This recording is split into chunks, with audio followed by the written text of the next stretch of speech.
Hello, I am delighted to be part of the celebration of the Old Man of the Mountain. I'd like to thank Inez McDermott, Megan Doherty, and Kayla Brzezinski for reaching out to me and arranging this talk. I'd also like to thank the Museum of the White Mountains and the New Hampshire Humanities Community Project grants for supporting this lecture series. I'm going to share my screen.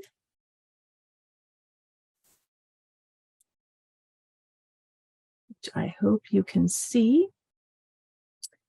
So, on May 4th, 2003, I was on Chebago Island off the coast of Maine.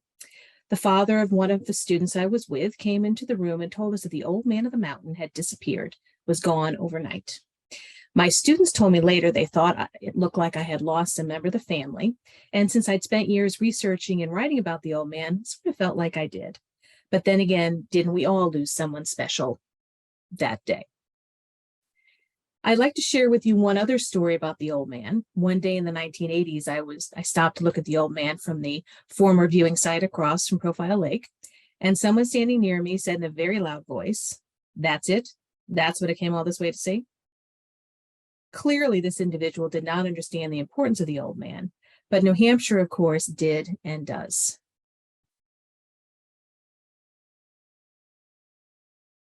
The old man appears on the New Hampshire State Quarter and on a postage stamp from 1955. The Old Man of the Mountain meant and means enough to New Hampshire that we are commemorating the Great Stone Face, the old man was also known, with this exhibit as well as with many tributes that appeared recently. So how did the old man become so important to New Hampshire? These reasons are closely connected to how Franconia Notch, the old man's former home, came to be seen as a place worthy of protection not once, but twice in the 20th century. So what inspired people to protect and preserve Franconia Notch twice, between 1923 and 1928 and 1947 to 1988? The two campaigns to save Franconia Notch provided opportunities for us to examine the history that led to these important associations that lent support to protecting Franconia Notch. Franconia Notch has long connections to New Hampshire's history. Its unique geological features and the cool green forested slopes of its mountains are important to those who visit and have been an important part of the economy of the region since the 19th century.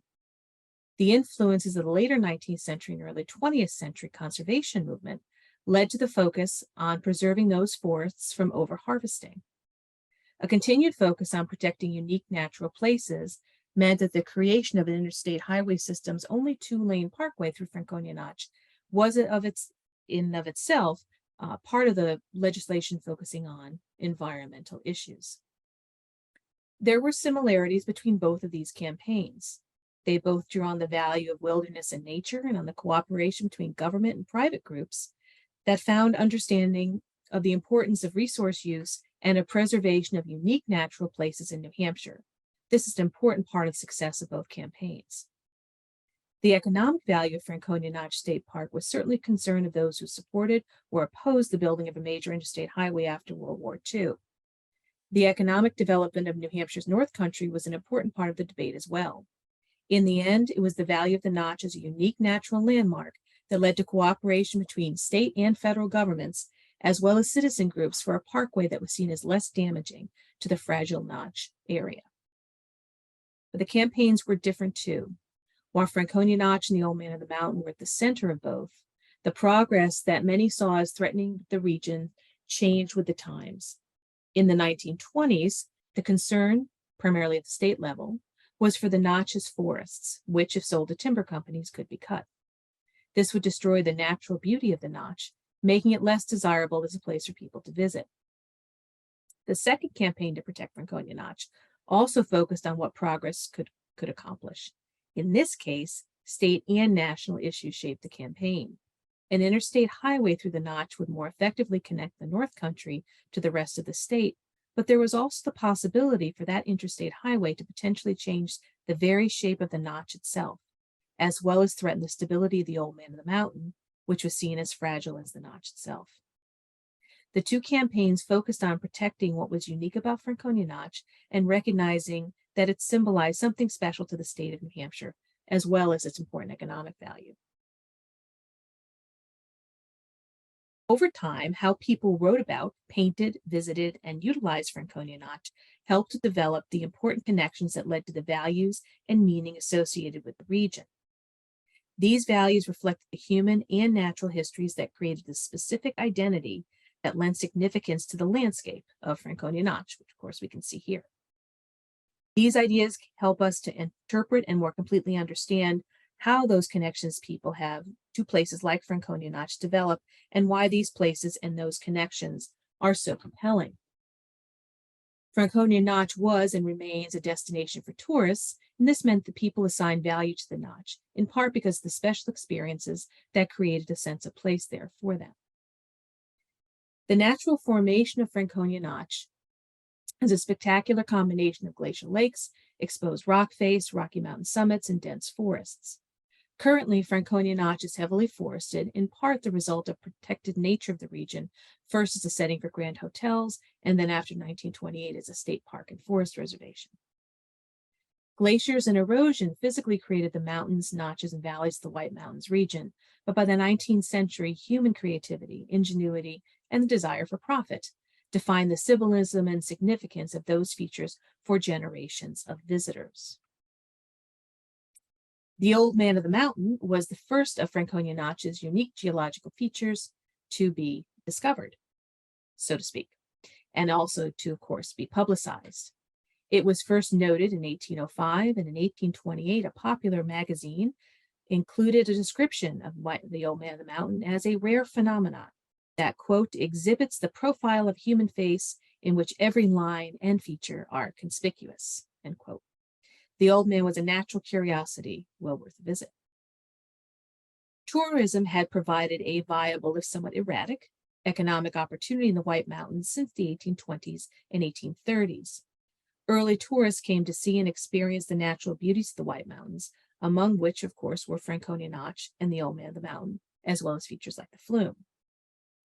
Published accounts by early travelers further promoted wonders of the region, and at the same time documented its development as a tourist destination. Franconia Notch had much to offer to a tourist interested in seeing sublime and terrifying mountains surrounded by beautiful valleys. Thomas Cole, the first to bring images of the Franconia Notch and the Crawford Notch to the public, visited the White Mountains at least twice during the 1820s and 1830s. He recalled when he saw echo and profile lakes in Franconia Notch that it looked like a, quote, wild mountain gorge, and he was, quote, overwhelmed by the emotion of the sublime, such as I have rarely felt. Rocks, wood, and water, brooded with a spirit of repose and a silent energy of nature, stirred the soul to its innermost depths, end quote. Cole recorded that he felt, quote, an awfulness in the deep solitude, end quote, of Franconia Notch. He also noted that the old man was, quote, too dreadful to look upon. Yet it was the deep solitude of the Notch that attracted artists, writers, and visitors, and many of them recognized the value of preserving the wilderness area in its, quote unquote, natural state. If civilization, however, came to Franconia Notch, the stirring effects of its incomparable scenery could be lost. Nathaniel Hawthorne was foremost among the authors who helped to create the special image of Franconia Notch and the Old Man of the Mountain. He first traveled to the White Mountains in September 1832 and wrote several stories based upon his visits to the region. On one of his trips, Hawthorne saw the Old Man of the Mountain, and his 1850 short story, The Great Stone Face, made the landmark regionally, nationally, and internationally famous. The Great Stone Face is the story of Ernest, who lives a simple life in the valley below the Old Man of the Mountain. Ernest hears from his mother the legend that someone born in the valley would exemplify the qualities of the Great Stone Face, greatness and nobility, as well as resemble it. For years, Ernest searches in vain for the equivalent of the profile's features and nobility of spirit. When great men born in the valley return home, Ernest is disappointed to find that none of them is the counterpart for the Great Stone Face. It is only in the verses of a great poet that Ernest thinks he sees the divine thoughts echoing those reflected in the Great Stone Face, but in this he is mistaken. It is the poet who finally points out that Ernest, a profound man of high principles, has become the Great Stone Face himself. So this fictional search for a human equivalent to the profile's greatness of spirit helped to make the Old Man of the Mountain a spiritual and moral symbol, with both divine and human characteristics. Soon, the famous profile became a commercial commodity as well, its image appearing not only in paintings and drawings, but also in promotional literature and tourist souvenirs. A brochure noted the old man of the mountain was, quote, the most remarkable natural curiosity in this country, if not in the world, end quote. Developing tourism created the need for more and better hotels. In 1849, the first profile house was built, eventually becoming the premier hotel in Franconia Notch. The hotel owners eventually purchased 6,000 acres surrounding the hotel complex by the beginning of the 20th century. The profile house, seen here, the second profile house, which was built in 1906, was seen as eventually the largest hotel in New England, and its amenities reflected those who visited there. Hotel guests could participate in activities ranging from badminton and tennis and golf and croquet, fishing, horseback riding, and hiking. The profile house's menu was a selection of sophisticated dishes that benefited not only from the food from the Boston and New York areas, but also from the fresh produce and dairy products that the profile farm supplied to the hotel. The farm also grew its own grapes and had a fully stocked trout farm. Franconia Notch was also a wilderness playground. For the traveler looking for a place to stay that offered both wilderness and a veritable, quote, museum of natural curiosities, Franconia Notch provided it all. Guests could visit the flume and the basin, cruise Echo Lake in a small steamer, or row a boat on either Echo or Profile lakes. But of course, what characterized Franconia Notch were its forests. Thomas Cole feared that if civilization could come there, its deep solitude would indeed be lost. But civilization, of course, did arrive. By the 1870s, visitors to Franconia Notch could clearly see that the forests of the White Mountains were being harvested. The trees were disappearing, leaving barrenness in place of the cool green slopes that tourists had come to admire. Only the most valuable trees, however, went to market, and when owners of forests clear-cut the areas in the White Mountains, they left behind slash. And slash, leftover trees and other debris, often caused devastating forest fires. These practices resulted in widespread fires in the late 1880s, in 1903, and again in 1907. In response to the increasing concern over the use of New Hampshire's timber resources, the state established forestry commissions, one in 1881 and finally a permanent one in 1893. Protests against forestry practices became more common during the late 1880s and 1890s, with some suggesting that a combination of state funding and private contributions might provide the means to manage White Mountains forests. By 1893, timber companies were getting closer to Franconia Notch too, but were stopped when land closest to the road through the notch was purchased by, it was assumed, the owners of the profile house. By the end of the 19th century, New Hampshire's timber industry was worth well over $400 million in today's dollars. Observers were clearly concerned about how such a lucrative industry threatened the region's wilderness, and in 1901, as a result of that, activists founded the Society for the Protection of New Hampshire Forests. In its early years, the Forest Society concentrated on two main issues: convincing the federal and state governments to acquire land for conservation and working closely to educate about good forestry practices. The Forest Society believed that both federal and state legislation could be effective means for protecting forests, as were the creation of state parks and forest reservations. The Forest Society occupied a middle ground between preservation and conservation. It did not seek to eliminate timber harvesting completely, but wanted to control and manage it so that production would be effective, not wasteful. By the early 1920s, the Forest Society had considerable experience in negotiating for the donation or purchase of land. This would be needed. In 1921, the new Profile House was sold to the Frank H. Abbott and Son Hotel Company.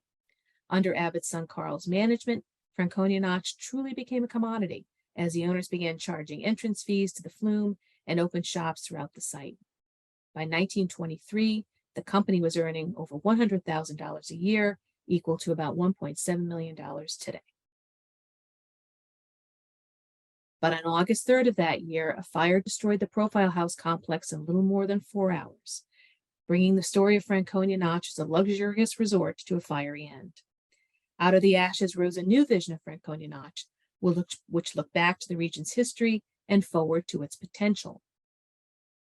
There was already interest in protecting the area, as we've seen, particularly after the state purchased nearby Crawford Notch in 1911 and created a state park there. Once the Abbotts decided not to rebuild the profile house, Philip Ayres, the Forest Society's forester, immediately began lobbying the state to purchase the notch and create a state park there.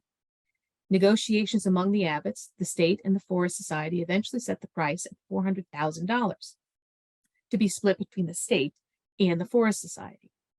In 1925, Governor John Winnett agreed to ask the legislature to issue bonds for $200,000, and the state authorized the purchase in April 1925. It will be up to the Forest Society to raise the remaining $200,000 to complete the purchase.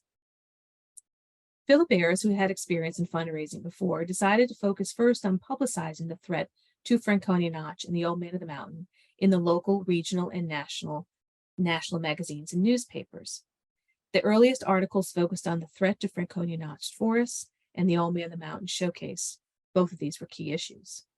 For example, a New York Times Magazine article in February of 1925 declared that, quote, the old man was seeking the eternal protection of his native state, end quote. The description of the old man was, quote, as an eerie, supernatural fragment of the gods, a sort of oversoul to the entire Franconia Notch region, the mark, moreover, of Hampshire, end quote, clearly indicated the profile's importance to the state, theme that would be repeated throughout the campaign. Other articles continued to note the threat of timber companies to Franconia Notch, but the publicity alone would not be enough to raise the necessary $200,000. A solid fundraising campaign strategy was essential. By 1926, a bequest of $100,000 from the estate of Boston financier James J. Storrow, one of the Forest Society's founding members, was added to the total raised, but an additional $100,000 was needed by 1928, at which point the state's auction on the land, seen here outlined in black, the approximately 6,000 acres of which the profile is right here, you can see that. If that $100,000 was not raised by June of 1928, the state's option on the land would run out and Franconia Notch would be sold to the highest bidder. In a final push for donors, the Forest Society turned to important allies, the New Hampshire Federation of Women's Clubs and the Appalachian Mountain Club, for help. The New Hampshire Federation had long supported the Forest Society and helped fund purchases to Lost River, for example, in 1912. The Appalachian Mountain Club was an important source of support as well, having long been interested in Franconia Notch, and its members were clearly concerned about the region's fate. Using a strategy that worked in conservation campaigns in the western United States, Philip Ayres designed a fundraising campaign where people could symbolically buy a tree in Franconia Notch. He estimated there were about 100,000 trees in Franconia Notch, each of which could be sold, symbolically of course, for $1. The Buy a Tree for $1 campaign offered contributors symbolic ownership of a piece of New Hampshire history. But the danger to Franconia Notch was real. To remind everyone why these funds needed to be raised, on January 16, 1928, the Forest Society dramatically illustrated the impending danger to Franconia Notch. A photograph showed the Old Man of the Mountain looking out over a wasteland of fallen trees and stumps.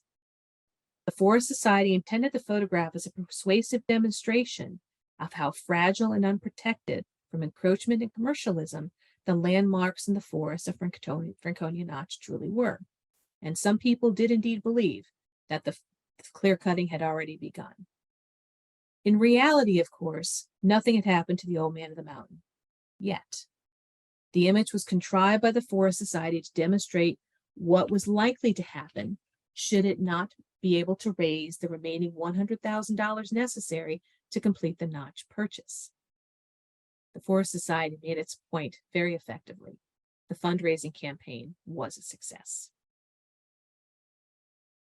The state of New Hampshire, the Forest Society, and its supporters dedicated the Franconia Notch State Forest Reservation and Memorial Park on September 15, 1928.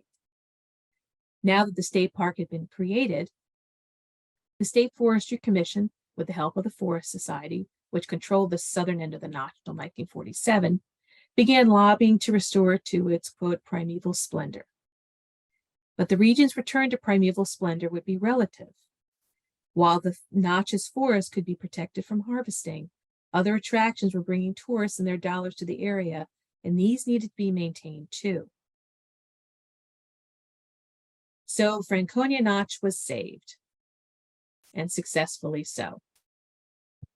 But now it needed to be an economically viable and accessible state park that could provide the funds to preserve it. The second campaign to preserve Franconia Notch began in the late 1950s, when conservation groups and state officials became interested in a discussion about roads.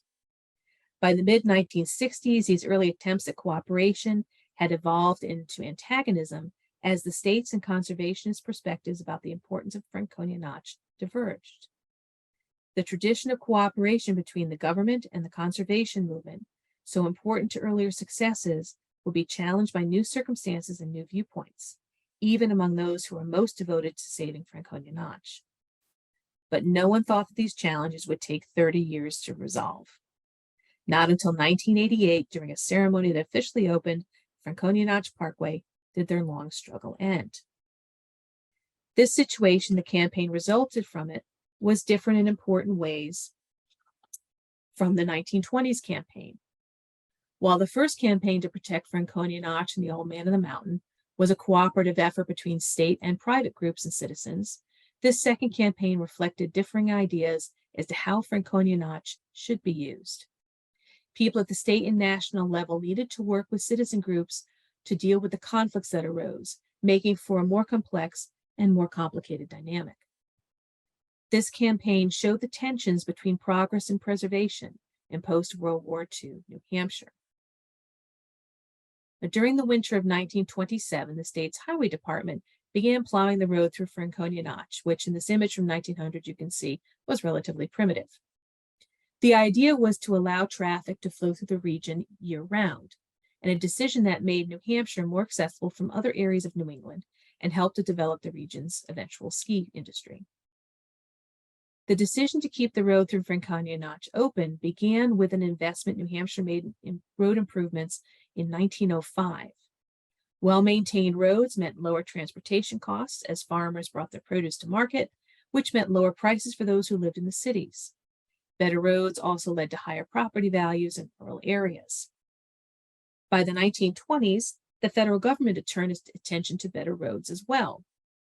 The intention behind the Federal Highway Act of 1921 was to create a system of consistently numbered roads that link communities and states. Good highways in New Hampshire were crucial for access to towns in both the southern communities close to the Massachusetts border and in the North Country counties as well. And as you can see, it was a picturesque road that wound through Franconia Notch, now known as US 3.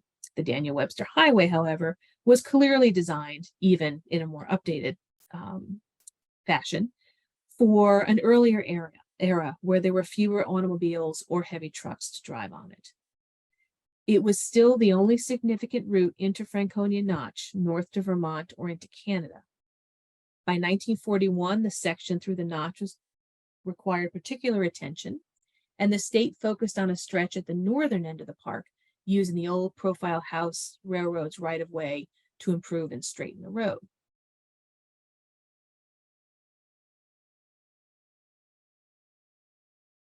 In 1947, New Hampshire also began discussing the idea of adding highway miles to the state. Already the road through the Notch offered important access into the North Country, but for development to succeed, a better road was needed. For the first time, people spoke seriously of building a significant highway through the Notch, a far more threatening development than anything that had come before. Previously, no proposed interstate routes had been mapped through the region. By 1947, however, the situation had changed. The interstate plan backed by the state included what would become Interstate 93.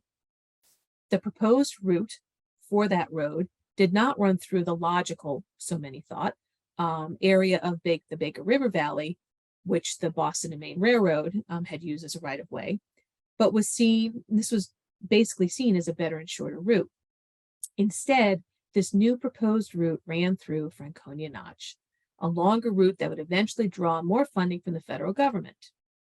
This potential for additional funds was an attractive option for New Hampshire, as it was for all states. By the mid-1950s, plans were moving forward, supported by the federal funding. Concerned about the impact on Franconia Notch, the Forest Society requested that the state work to make sure highway planning and the preservation of scenic values coordinated. The Cold War meant that national defense priorities, as well as regional economic progress, required a northern route through New Hampshire, but by law, the governor and the legislature had to approve any changes to the land the state had acquired for Franconia Notch State Park. By 1957, the southern part of Interstate 93 was already under construction, and the next steps would involve building a section through the town of Littleton, just north of Franconia Notch. Once that section was built, the two parts of the interstate would need to connect through the notch.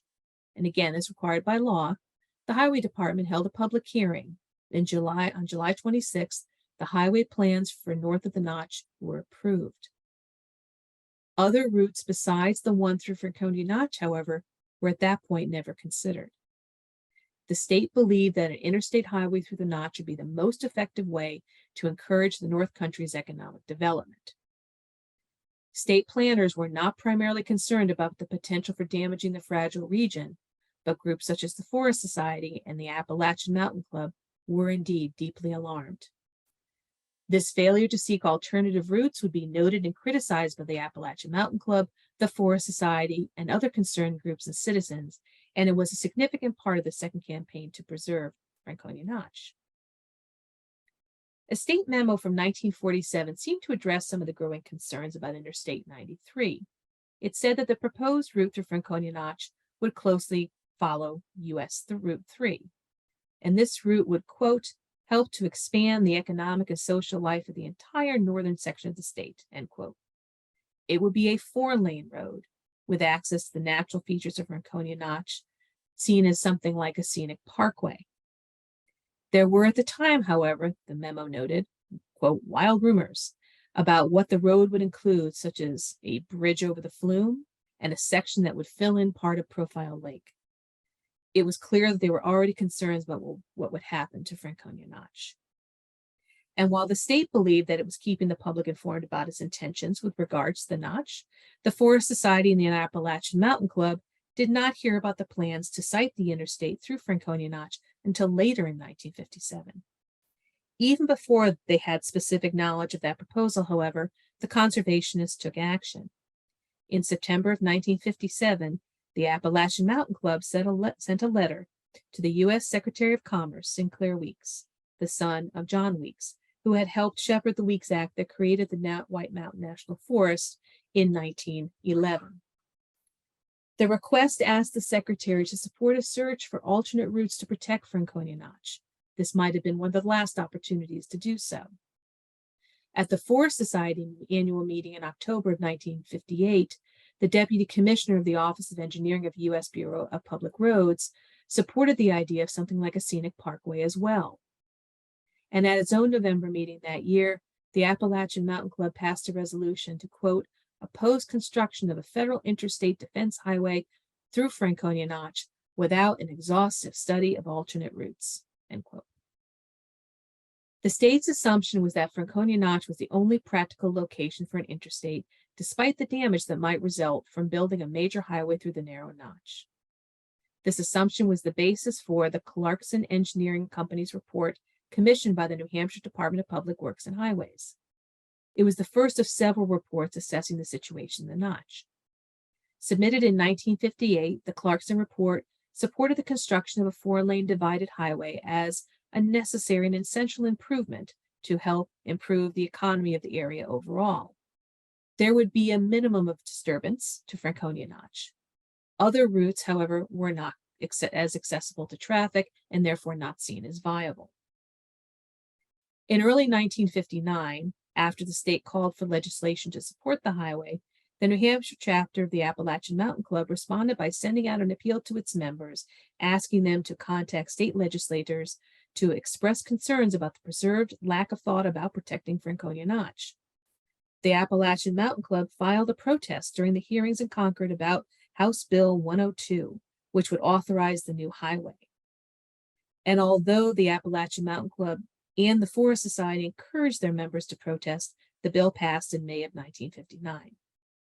Still, the conservationists continued to fight. The Forest Society issued a resolution in October of that year, urging that, quote, further study be given to the alternatives to the proposed superhighway construction through Franconia Notch, and that there be cooperation between government and these groups to participate in public hearings and to communicate with all the different organizations involved. Some of these organizations also included the New Hampshire Audubon Society and the New Hampshire Federation of Women's Clubs. They also passed similar resolutions. Clearly, there was inherent conflict between progress and preservation of a unique resource like Franconia Notch. The New Hampshire Way, which was a once effective method of conservation involving direct interaction between government and grassroots organizations to balance progress and protection, was in the process of breaking down. The Forest Society believed, too, that the Clarkson report was flawed in another way. It did not take into serious consideration the landslides that regularly occurred in Franconia Notch. The report indeed said there really was no evidence of them. Actual events challenged this declaration almost immediately. After 3 days of heavy rain, there was a major landslide in Franconia Notch State Park on October 24, 1959. Later named the Great Franconia Slide, it occurred at the southern end of Profile Lake and buried 200 feet of U.S. Route 3 in 27 feet of rubble. The road was closed for 4 days, during which time the highway department worked 24 hours a day to remove the debris. What the slide did end up doing was set the proposed timeline for a new highway back several years, and the state turned its focus instead to the southern portions of the highway that would connect New Hampshire and Massachusetts. By the 1960s, the Forest Society and the Appalachian Mountain Club did indeed recognize the need for an improved route into Franconia Notch, but what they opposed was the kind of road that characterized current interstates, which would change the landscape and, importantly, limit access to Franconia Notch's attractions. The concern was that, quote, the most famous of our state parks may not receive the type of highway best suited for its permanent protection and enjoyment, end quote. A 2-lane scenic parkway would be best, and this would indeed be the final design of the Franconia Notch Parkway, but reaching that point was quite a challenge. The public hearing about the Plymouth to Franconia section of Interstate 93 took place in Lincoln on March 30th, 1966. 2 proposals were presented at the meeting. The first was the Clarkson Report's recommendation of a limited access 4-lane highway. The second was a more traditional interstate with no access to any part of Franconia Notch State Park. The director of the state's Division of Parks, Russell B. Tobey, attended the meeting and wrote later that the state now appeared to be willing to work to modify the highway plan, noting the challenges. And he stated that, quote, Franconia Notch is of greater value to all as a place to go to than it is as a place to go through, end quote. The Forest Society did what it could to maintain open lines of communication and cooperation with the state government. After the meeting in March 1966, members of the Appalachian Mountain Club, the Forest Society, and other citizen groups, as well as business people, natural resources and forestry consultants, and members of town conservation committees, sent a letter to New Hampshire Governor John W. King outlining their concerns and offering solutions. Among other things, the group asked that a citizens advisory committee be created to work with the state. The result was the Franconia Notch Citizens Advisory Committee. And between 1967 and 1969, the committee met a number of times with state park and highway officials to discuss 3 alternative options for Interstate 93. These were the Kinsman Notch, Baker River, and Bog Pond routes. All were seen, however, as problematic by both the state and the committee. At the same time, geologists were confirming that landslides would continue to be a problem at Profile Lake and Franconia Notch. In addition, a 1969 report by the U.S. Coast and Geodetic Survey focused on how the Old Man of the Mountain might be affected by highway construction. It noted that, quote, highway construction blasts can be designed to produce vibration levels at the profile far below those levels experienced at the profile from natural sources, end quote. But it also pointed out that the old man was in his, quote, extremely unstable condition, end quote, despite the care it was currently receiving. Fragile places such as the Old Man the Mountain, the end profile lake were considered to be the most at risk because the new highway was likely to pass close to them. Governor King and his executive council may have agreed to form the Franconia Notch Advisory Council because of language in a new 1966 law.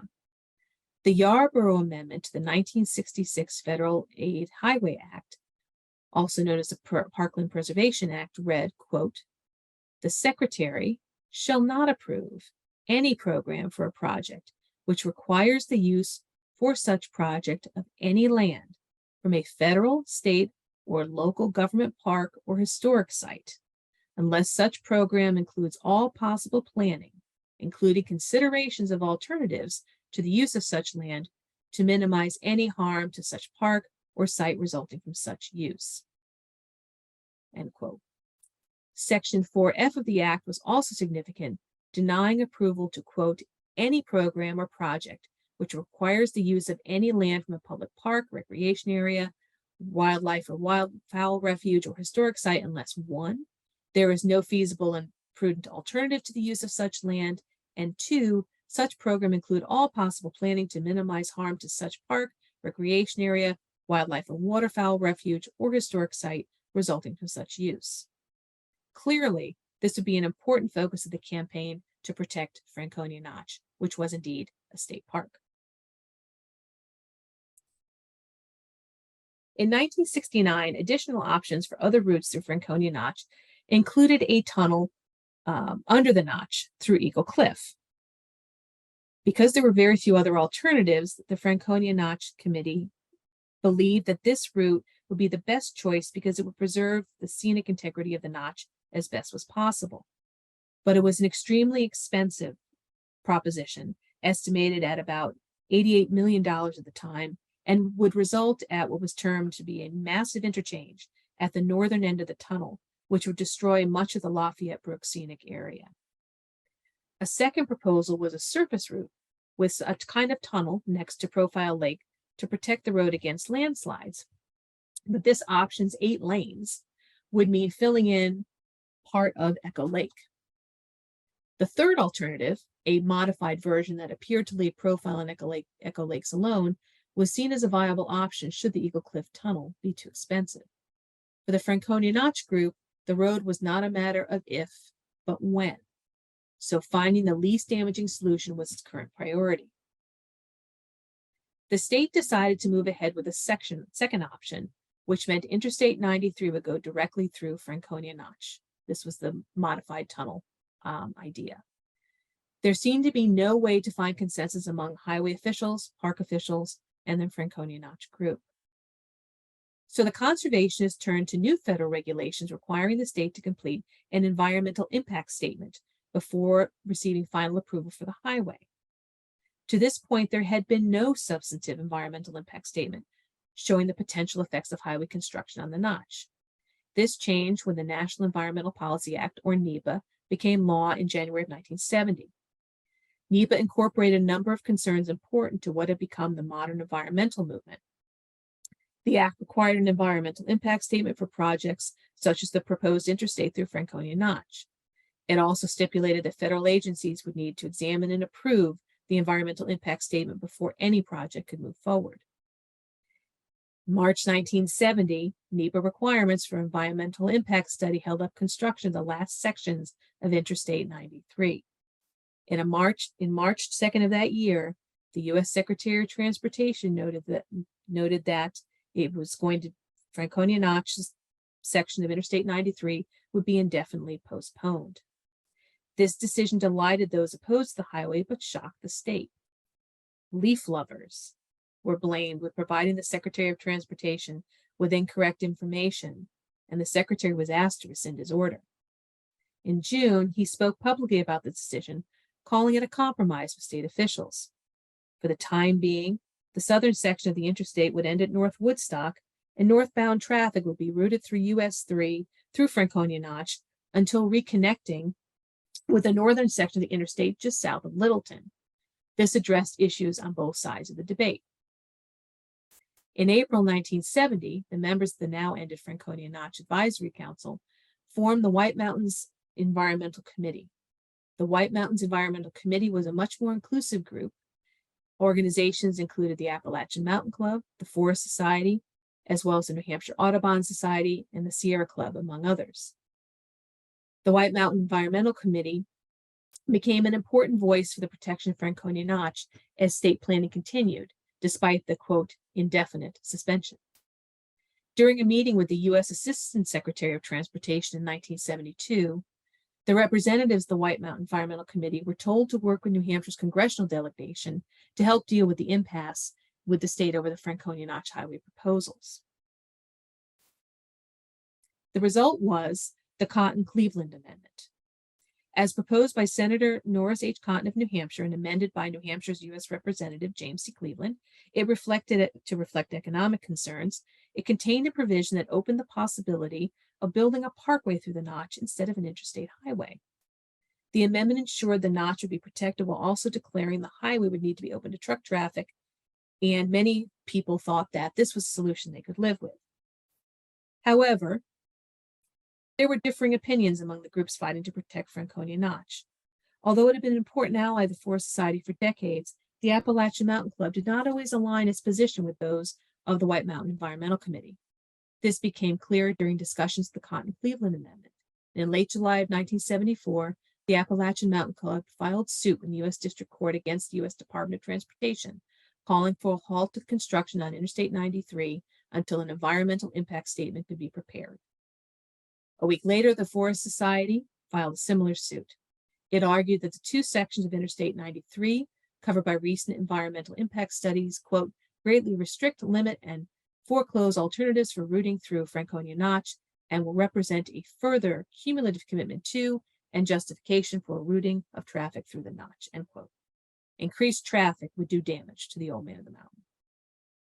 Within weeks, the two lawsuits were combined and an injunction was granted.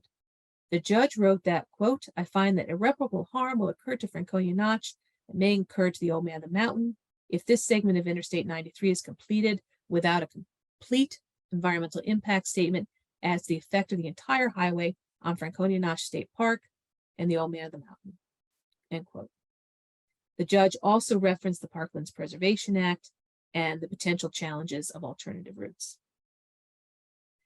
The alternative routes that were proposed in a draft environmental impact statement that was published in 1976 did look to some other routes, ones that had been mentioned before, the Kinsman Notch Corridor, the Bog Pond Corridor, as well as the Franconia Notch Corridor.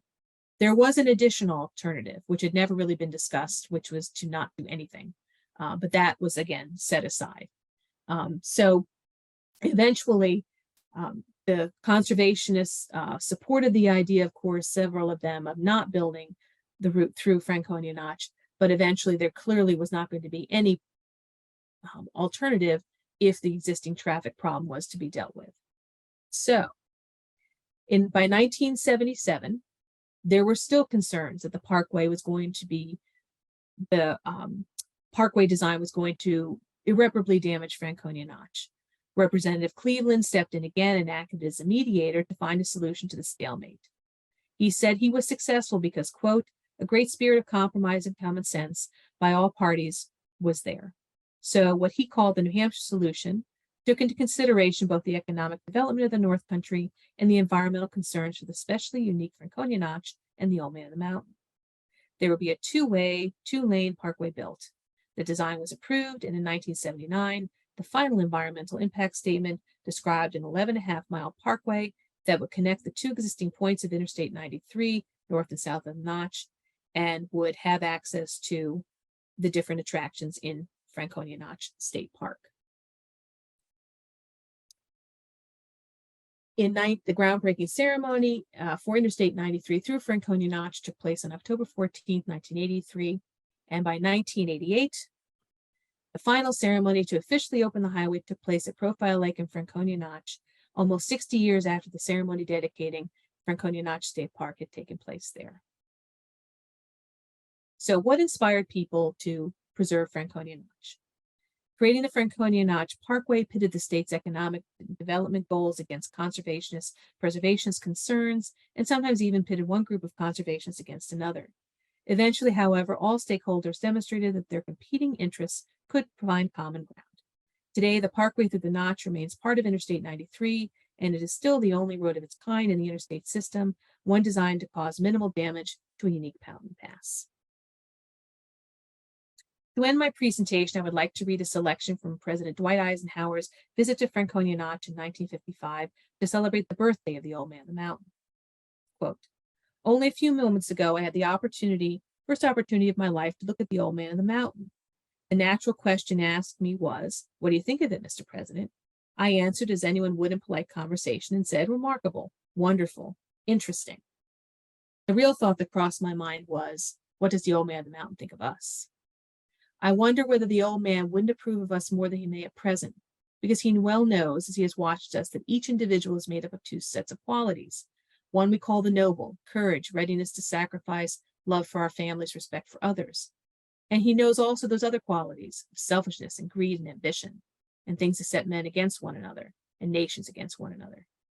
He recognizes the right of a group, whether it be a community, whether it be a nation, to protect itself, to make itself certain of its own security. But he certainly must applaud every effort we make to understand others, whether it be individuals or cities or states or nations, to understand others as we understand ourselves. And in this way, bring something somewhat closer, each by his own efforts, that great dream of mankind, a peaceful world in which each of us may continue to develop." End of quote.